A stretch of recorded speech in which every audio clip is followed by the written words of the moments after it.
পোহৰলৈ আহিছে এক ধৰ্ষণকাণ্ডৰ ঘটনা। প্ৰেমৰ চলনাৰে আমিনগাঁৱৰ এগৰাকী অষ্টম শ্ৰেণীত অধ্যয়নৰত নাবালিকাক ধৰ্ষণ। বিশ্বজিৎ হালদাৰ নামৰ এগৰাকী যুৱকৰ বিৰুদ্ধে উত্থাপন হৈছে অভিযোগ। মহানগৰীৰ পাণ্ডুৰ নিবাসী বিশ্বজিৎ হালদাৰে বিগত 1 বছৰে প্ৰেমৰ সম্পৰ্ক ৰক্ষা কৰি আহিছিল নাবালিকাগৰাকীৰ সৈতে।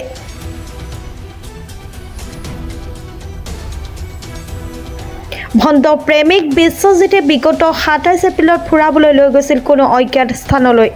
তাতে শীতল পানীয় সেৱন কৰাই ধৰ্ষণ কৰাৰ অভিযোগ উত্থাপন কৰিছে নাবালিকাগৰাকীয়ে।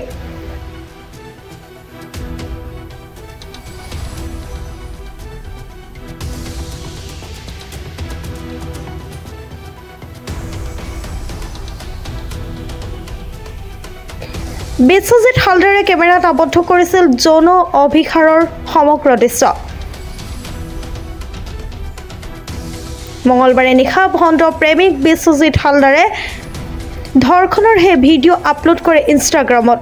তাৰ পিছতে পোহৰলৈ আহে সমগ্ৰ ধৰ্ষণৰ ঘটনা। নিশাই নাবালিকাৰ পৰিয়ালৰ লোকে আমিনগাঁও আৰক্ষীক অৱগত কৰে সমগ্ৰ ঘটনা।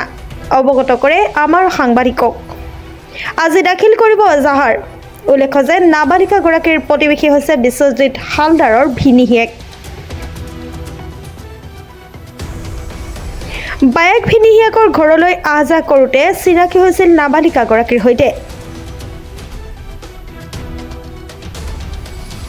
মোক ফুৰবা যাবা নাম কৰি লৈ গৈছিলে। বিশ্বজিৎ নাম হয় বিশ্বজিৎ হালদাৰ, ঘৰ হয় পাণ্ডু।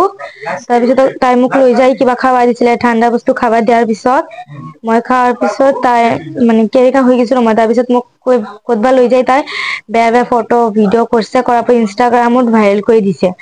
কৰাৰ পিছত ইনষ্টাগ্ৰামত ভাইৰেল কৰাৰ পিছত এতিয়া মই ঘৰৰ পৰা ওলাবা নোৱাৰো। এতিয়া তাই মানে জেল হবা লাগে, মোৰ শাস্তি হবা লাগে।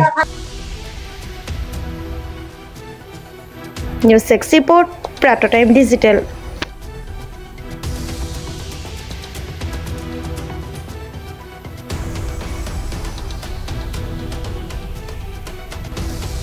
অসমৰ সংবাদ জগতখনৰ বাবে এক সুখৰ খবৰ।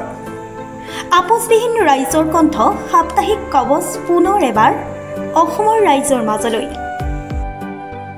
স্বত্বাধিকাৰী প্ৰণীতা কলিতাৰ দ্বাৰা প্ৰকাশিত আৰু আপোচবিহীন একাংশ নপুৰণি অভিজ্ঞতাপুষ্ট সাংবাদিকৰ দ্বাৰা প্ৰচাৰিত তথা eco printing press Guwahati Katabari গড়চুকত মুদ্ৰিত সাপ্তাহিক কবচ এতিয়া অসমৰ বিভিন্ন প্ৰান্তত উপলব্ধ।